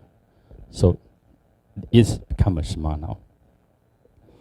So here just one example for this one application. So at different kind of situation, different kind of the charging method, the power range will different as well. So usually at home, in take Taiwan as an example, the new building allow have 100 amp charge, the power delivered from the grid. So we are allowed 3 to 20 kilowatt AC charger to charge your car. The power range is depend on your home capability and also the onboard charger OBC capability both. The charger can provide height but depend on two of the available. So which means you can charge your home and with low price compared with go to the public charger. So I try to calculate about this. If I buy an EV car, charge my home, I can save about the energy cost more than 50% compared with traditional the gas station what we have. It depends on how heavy are you. I'm not a heavy user. If you are a heavy user, the number will be incredible as well. So this my wife love it. Yeah, go to a shopping mall. Yeah. So we have battery, we have shopping mall, we have working place. So this one, the power range, we're from 20 kilowatt up to 100 kilowatt. So provide an hours or couple hours charging, depends on the commercial setting. There would like to people staying in their longer like hotel. There you can stay overnight. Why not just 20? Coffee shop, maybe an hours is good enough in the higher power as well. This biggest the public charger. So it look like usually why we have the field gas station, just charging station. So power will be higher and higher, up to the 350 kilowatt currently, and can be higher as well. So Delta 350 kilowatt charger we install a lot in the global already. That one is the highest charging current in the world. So for battery, we're not talking about the power only, but also charging current because it's the constant current mode. Yeah. So charging current is most important. Yeah. So for the public charger for intercity, we can have charge just 10 to 15 minutes. Yeah. So we have a lot of a lot of things change. Behavior change, location change, power delivery change. So electrical also bring us some issue here. The first one is the driver worry about it. Do we have another battery moving forward next? I share a lot of information in the previous already. We have the location, multiple charging possibility, not only waiting for the charging station. Does the operator concern about the OPEX and CAPEX? So can charging station is remote control? No any operator in there, but we can measure well everything in cloud. Answer is yes. So how we schedule it to maintain for everything? So everything go to the cloud, go to the cloud base, go to the AI base, become smarter, then go to a utility. Currently, the electrical EV only consuming total power in the global less than 1%. But in the year 2040, we are near about the 10%. So think about like this, everybody go home, plug in your car at the same time, what will be? There will be shutdown for whole city. Yeah. No, it not happen. Yeah. Because we do measurement with utility, we do measurement use individual car handshaking each other. So that direction is what we are doing. It's not only the Taiwan, it's global. Every country, every people looking for that. So utility can be higher and coming from the green power, solar and the wind power as well. Here just give you idea more how we, from the utility point of view, from charging station point of view, there will be whole solutions provided. So we call it greener EV charging station. You can see the solar PV system there. Actually, there can be also wind power as well.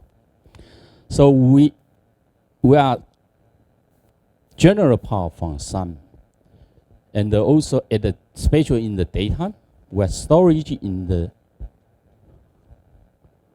ESS, our energy storage solution system there. Once we need, we just charge back to the EV car. And also we are Delta Grid EVM system. We are hand checking all the devices, including with the grid together.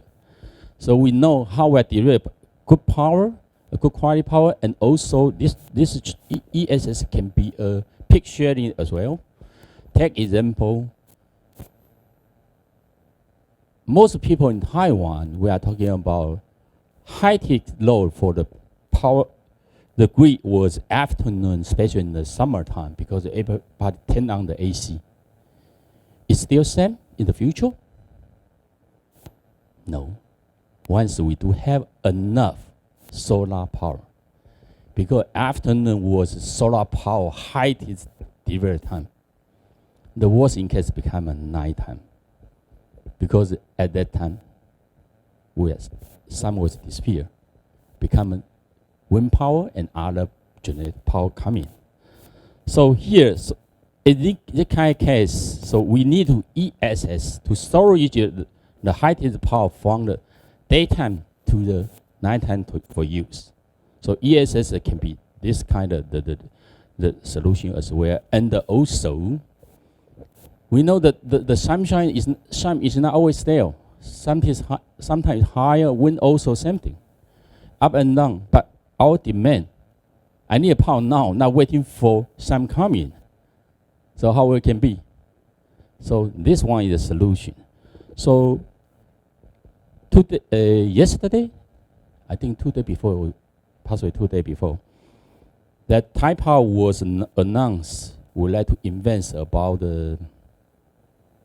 18 billion NT dollar for enhance all the connection of the power electric spatial energy storage.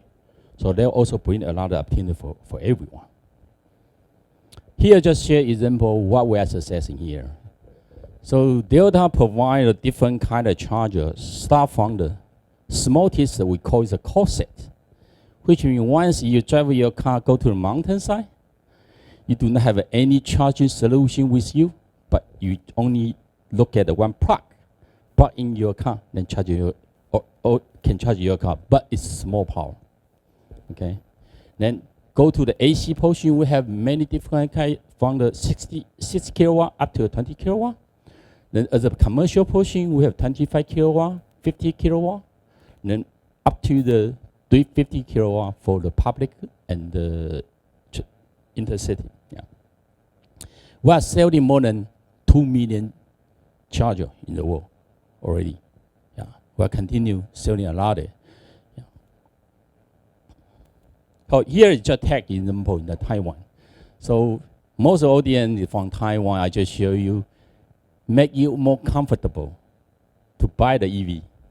Yeah, because in the west of Taiwan, we have a lot of the charger in here already. Here is Delta charging station location.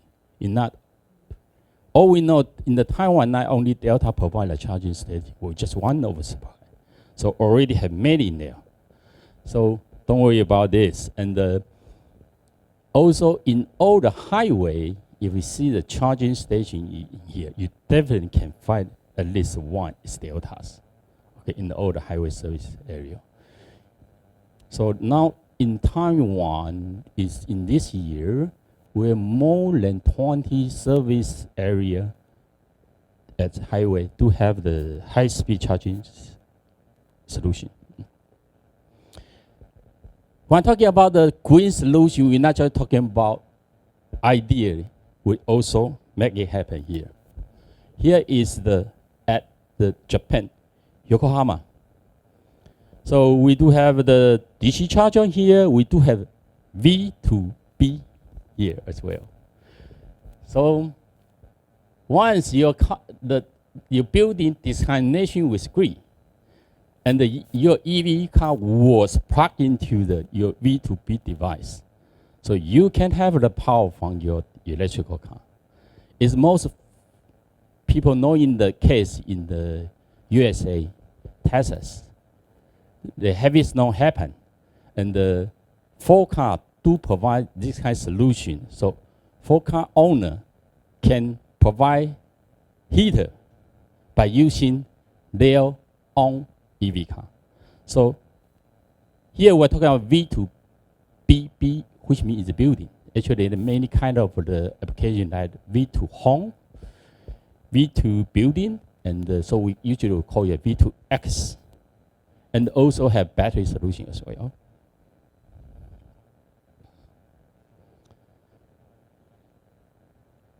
So plug into the substantial future. So mobility and the lifestyle change, and also the business model change. People go to shopping mall, not only shopping anymore, but also do something charge as well. And the infrastructure, energy infra change. It's not only the centralized infra, but also decentralized as well. Thank you. Yeah. Thank you very much, Mr. Kelly Shyu, for that wonderful speech on the transformation, green transformation of charging piles. Thank you so much. And next, I would like to invite our last keynote speaker of the morning session, the EVPG Assistant Vice President of Akbel Polytech Incorporation, Mr. Eddie Liu, who will share with us today, under the wave of electric vehicles, what should system integrators do? So ladies and gentlemen, please welcome Mr. Eddie Liu. 各位来宾大家好哈，那这个Mr. Kadri, Mr. Rajch, I'm sorry that I will not be able to give the speech in English, but the slides are in English, so please understand. 这个吃饭时间也快到了哦，这个时间这个要做个报告，其实是最棒的事情啊，但也是最难过的事情啊。最棒的事情就是，我可以很简单讲一讲，大家不会怪我，就我们大家可以去吃便当去了。然后坏处是呢，我自己也肚子蛮饿的，我想大家肚子也蛮饿，所以可能不见得会有很多的心思在我们的简报上面了。我会尽量在12点之前放大家去吃饭。这个题目是什么呢？好，现在这个电动车风潮之下呢，我们的一个系统整合商该做些什么？为什么选这个题目？为什么选这个题目？台湾的零部件在汽车这个方面，汽车电子这个部分呢，其实相当做得不错。半导体也好啦，或者是 TSMC、MTK 这些公司其实做得相当好。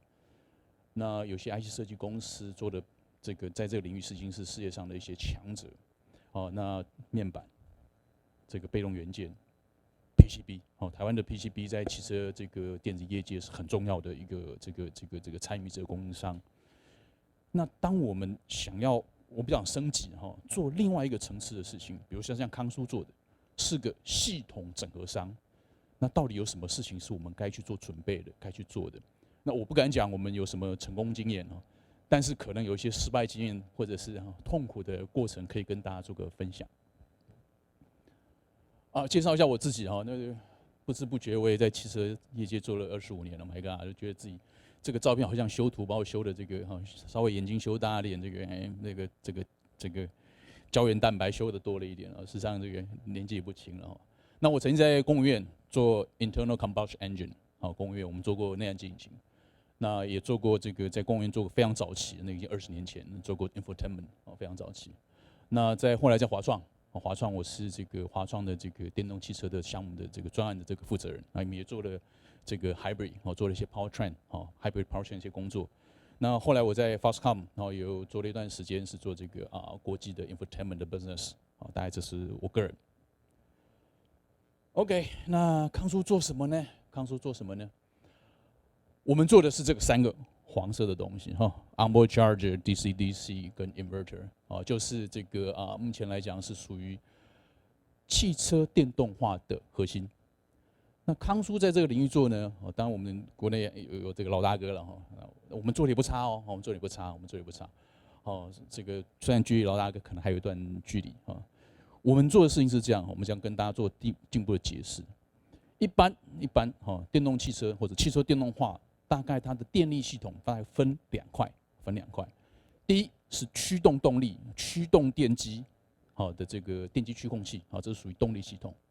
那另外一块呢是属于电源系统，叫 onboard charger、DC/DC， 把市区 grid 电网的电把它接到这个车上来，然后把车上的电呢这个高压电呢转化成低压电，分配到全车的各个用电网络上面去。大概分为这2个体系。那康舒比较虽然说还取得不错的成就，我们的研发团队、我们制造团队还不错的是，我们这2个产品都做。而且这2个产品，我们是把它集合在一起、整合在一起、集成在一起做，所以这样的一个产品，目前来讲已经刚刚就顺利量产上市了。那这个零件的单价应该是以我个人所知刚才讲25年以我个人在台湾汽车业界或汽车电子产业界的了解的淡薄了解，康舒目前做的这个零件的单价，应该是目前全台湾零件单价最高的产品，而且是多好多倍。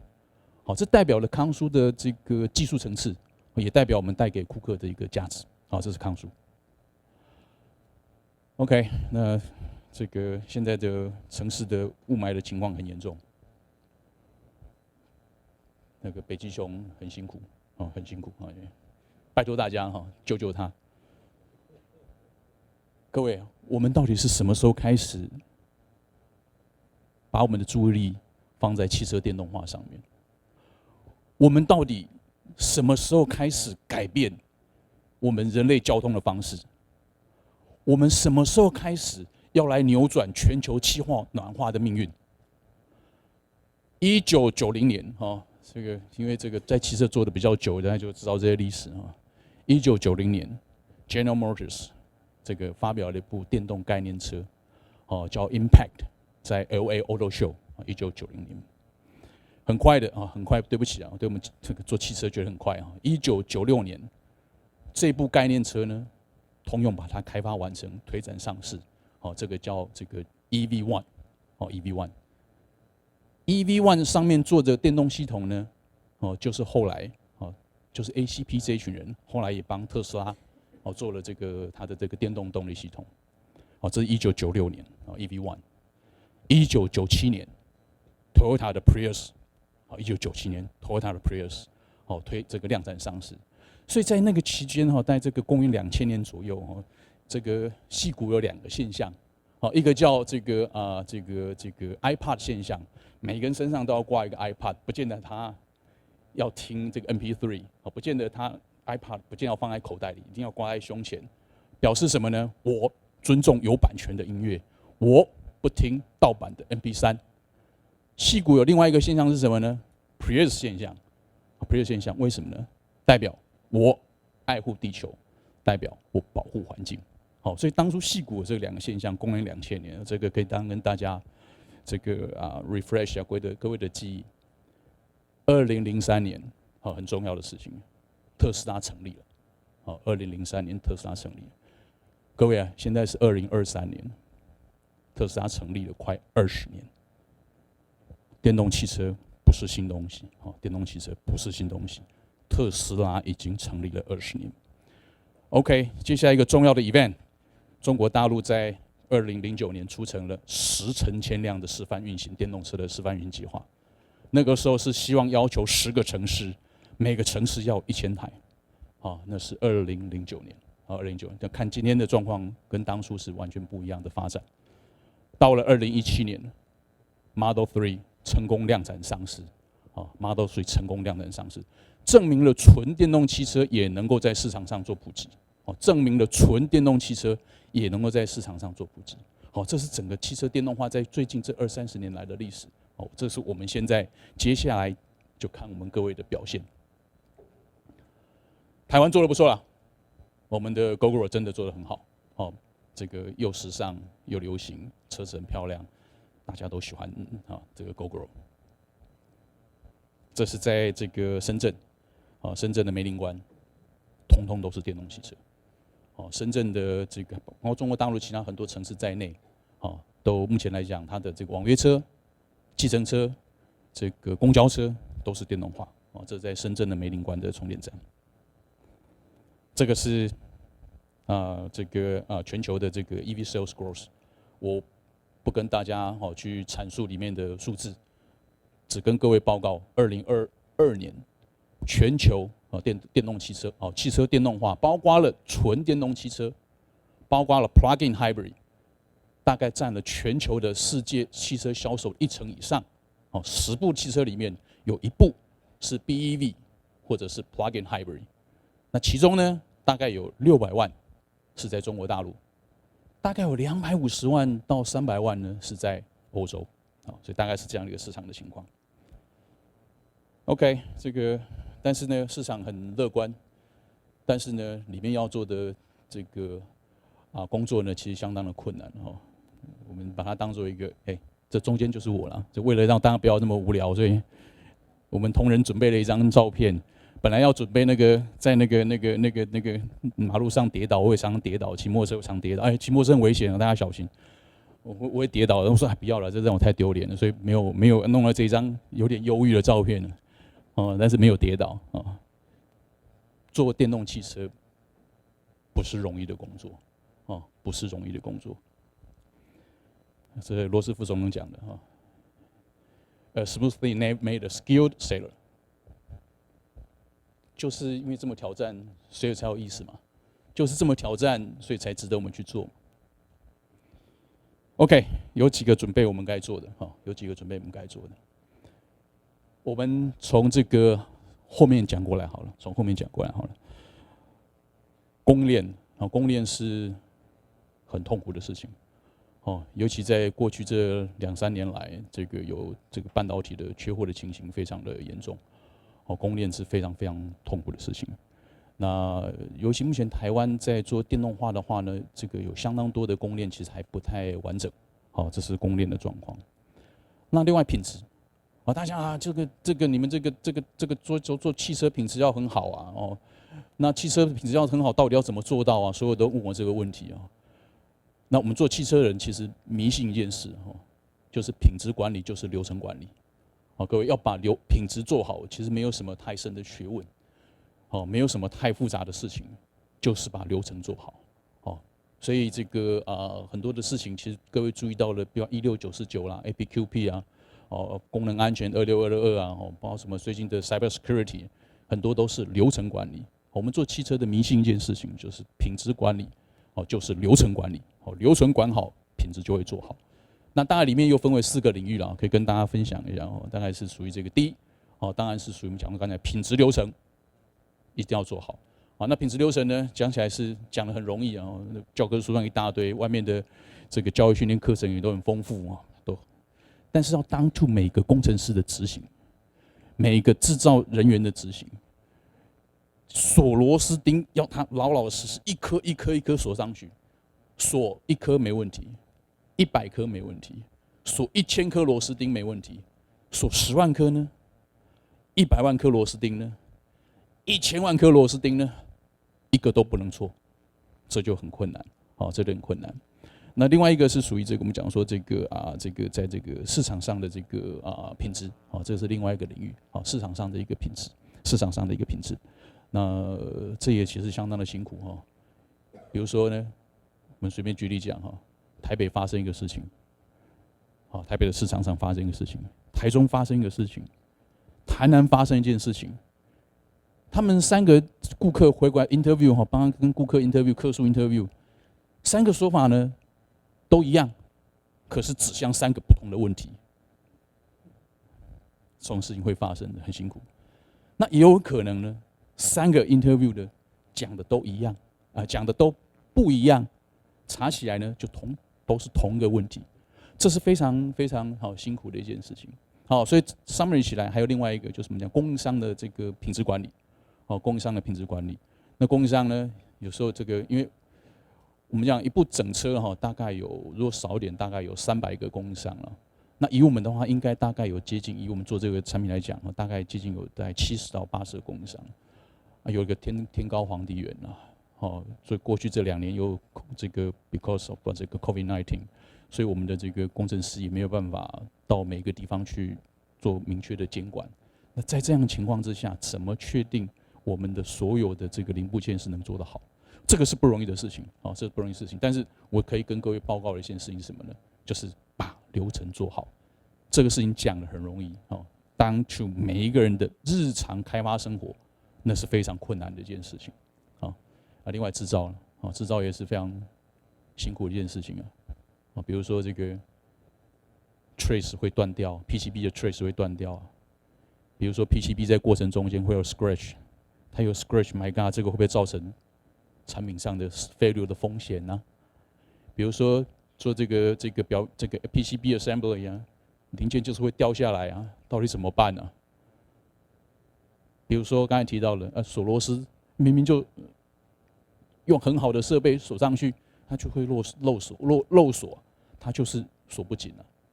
各式各样的情形都会发生。制造，制造，那还有啦，这个我们制造工序有时候是蛮复杂的，说简单可能还好讲，说制造工序蛮复杂的。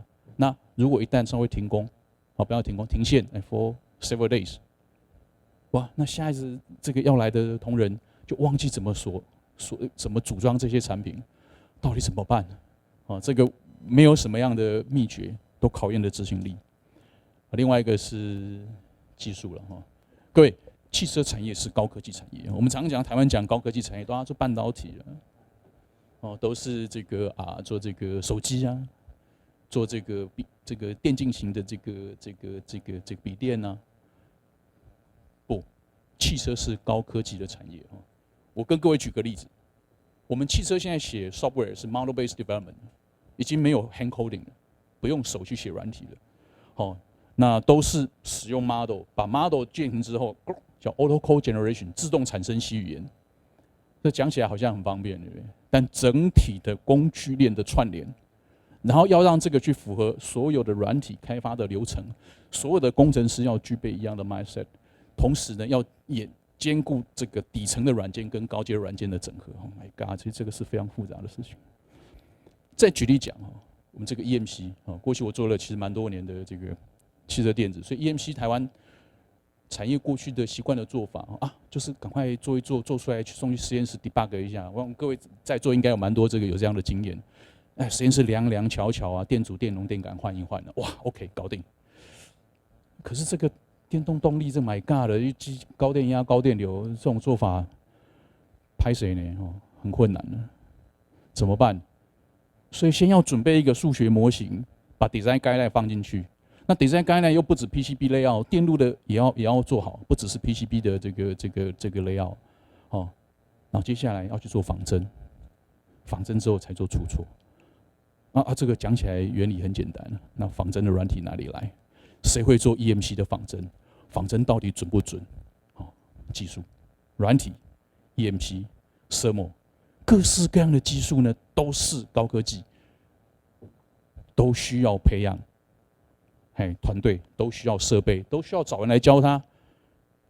资金，资金是很花钱的工作。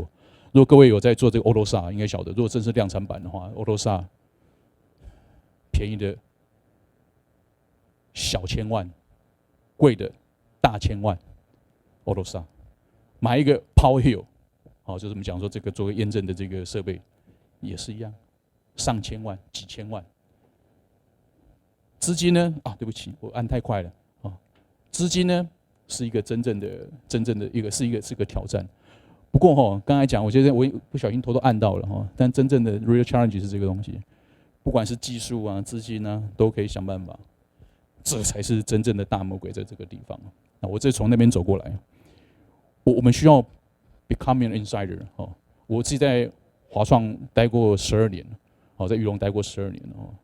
那其实不好意思，是对台湾产业界不太好意思，就是说，并没有真正把这个纳智捷的销量做得非常大，做得非常大。所以台湾在汽车产业这个部分呢，比较没有 OEM 的带领，OEM 带领量说起来是比较薄弱一点。那现在看看这个Fastcom 有没有办法成为这个带领我们的新的这个力量？那所以我们在很多产业 insight 是比较弱。就好像从一个这个小小的洞要去看外面一样，看外面的世界一样。ChatGPT 是不能够 provide business insight。我们要如何取得 business insight？ 哇，这很痛苦的。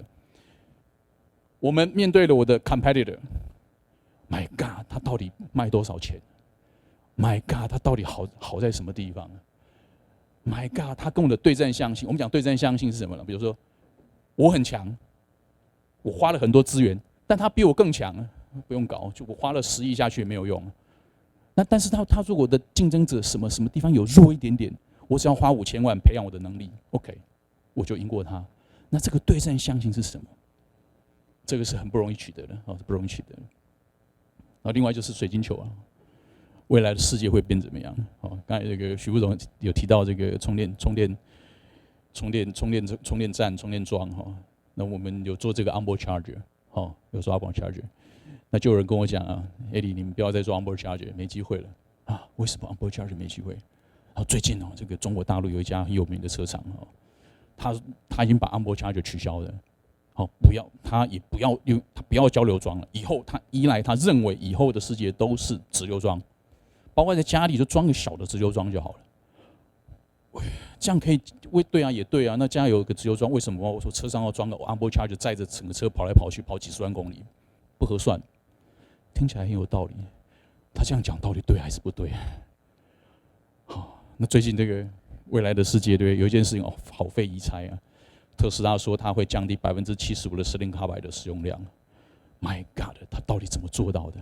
我们如果不跟进的话，以后一定会落伍啊。可是到底用什么方法？未来的世界到底是怎么回事？真的 silicon carbide 真的会被降低25%的使用量吗？要做这个决定好困难哦。我们有项目有800伏的 silicon carbide 的 inverter， 跟车厂有一些项目正在走，正在做。讲到这些事情上，我们就觉得十分的担忧，到底未来的世界会变成怎样 ？OK， 那当然我们也有些这个业界有些讨论尤其跟北美的到底这个会怎么样？那北美的这就跟我讲，我们也不知道啊。说实在话，那我们怎么办呢 ？Keep diversify， 多元化，就是通通做。他可以啊，我没办法，我没有这么多资源，我没这么多生意支持，所以一定要有一个好的水晶球，能够对未来的世界做出预测，才能把团队带到那个方向去。这个并不太容易，但是我可以跟各位 sharing 有几个趋势，我们可以观察到的。第一，高压化。虽然很多人质疑我，包括中国大陆 ，no， 高压化充电很快，但是在这个 partial load 的时候效率不好，高压化没前途。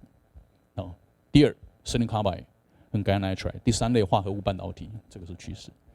那另外第三件事会高度的集成我们常说多合一EXO， 这个目前还不够，有没有一个可能电机跟 inverter 以后是集成在一起的？有没有个可能电机跟 inverter 是集合在一起的？这个其实是有可能的但是更是高度的机构上的整合机构上的整合可以节省更多的金钱所以这是很有意思的事情那么刚才提到说是这个硬件。软体上面有没有可能做一些创新？有些未来，我们正在观察一件事情这个 AI deep learning 目前的圣杯是这个 autonomous driving， 花好多钱自动驾驶这么困难有没有可能在 powertrain control 上面使用 AI？ 我可以跟各位报告，这些事已经有人在做了。我们如果不做，明天就是落伍。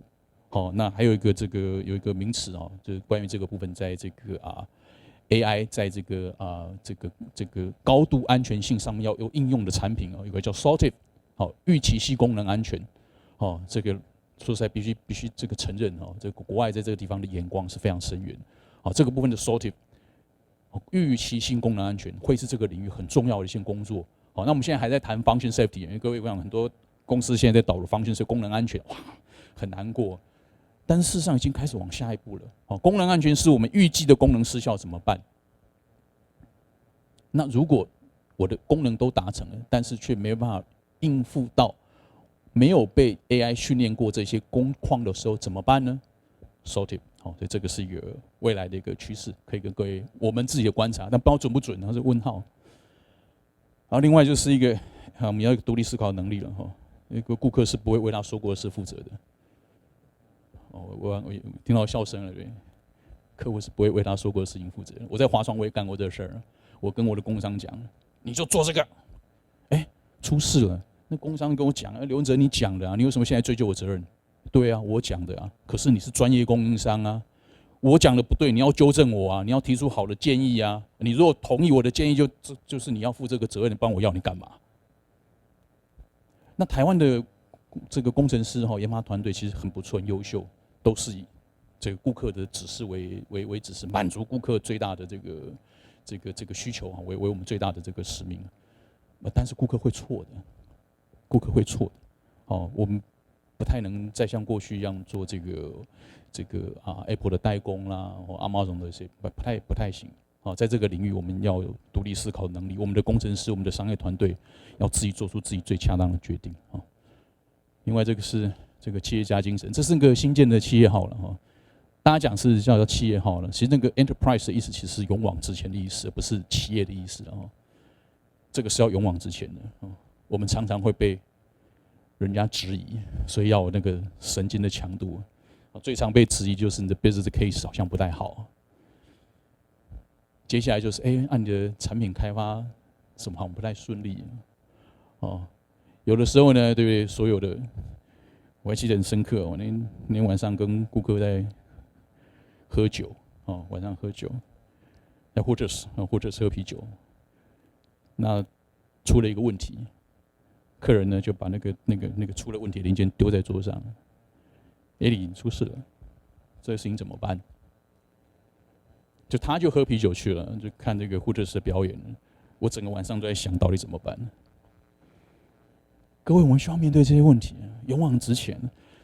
我不知道怎么办呢？可是我必须要解决这个问题。我们的团队必须要解决这个问题。对不起，我又按到了，可不可以回上页 ？OK，good， 谢谢哦。这个是要很强的神经哦，很多的问题牵涉到整个研发日程跟研发成本的扩大，还有成本的这个恶化。这个是需要这样的一个很强的一个神经啊，勇往直前的精神。最后一个是 cost 我常常在讲 cost， 其实我很想把 cost 摆到第一个了就没有什么 QCD， 只有 cost， 只有 CCC。什么你的 QCD 都是你该做的事情了只有 cost 比较就是成本成本最现实，老实的。各位，汽车的市场按照童子贤董事长的说法，他的估算是6兆美金。那大概如果说以这个数字来算，大概其中40%到50%是乘车销售了。乘车销售大概其中2兆左右，2兆到3兆美金左右了这是一个超级大的市场，各位。所以在里面的已经有一群人，先进者在里面的，比如大家很知道的 Bosch、Continental、Denso， 全世界前5名的这个汽车电子的供应商每一家的营收都在1兆台币以上每家的营收都在1兆台币以上。那各位想说，那我们台湾也不差，我们电子5哥每家也都不输给他们。可是他们每一家的这个所有营业额都在汽车领域啊，他们有先进者的优势，他们有这个成本上的经济规模一群如狼似虎我们要怎么去挑战他们我们怎么去挑战他们 ？OK， 台湾有个好处，大家距离不远，台湾岛不太大距离不太遥远我们的建议是，大家是必须要团结合作，捐弃成见。我们的建议，这是我们一个这个合作的 model 我们不里面 go through detail 但是我可以跟各位报告，是我们在康舒这边扮演了这样的一个次系统的角色。那我们是 support 国际上的 Tier 1，那希望能够满足 OEM 的需求。那我们这张希望表达是什么呢？大家要一起工作，其中有一块是台湾很能够做的事情是这个。不只是这个，是这一块。台湾有很好的半导体的这个产业，虽然对第3类化合物半导体还不是这么强，但基础是在的。我们对这件事情是不陌生的。整个半导体封装，这个是英飞凌的这个 Hybrid Pack。目前来讲，这个除了 in-house 自己做这个封装之外呢，这个目前讲是独占。这英飞凌是独占。这边如果没有英飞凌的这个，我就想我需要告贵实在是。而且呢 ，allocate 到的数量呢，不能搏杀高，这个好机会。OK， 这个最近这个这是我的最后一页了我本来好像有一页那个棒球场，大家很开心的，对，我也讲了很多人挑战，我希望把这个大家的这个气氛稍微欢乐一点，那一样不见了 ，whatever。大谷翔平最近世界棒球经典赛我们面对的。是 Continental、Bosch、Denso 像这样的 ZF 这样的竞争者。当初大谷翔平日本队面对的是美国大联盟的最好的棒球选手，从第1棒到第9棒，通通是明星。日本队仍然击败了美国队。这个我不要念了。虽然他们很强，暂时忘记了这些他们的这个这么强，看看。我们自己的强项是什么？来了耶！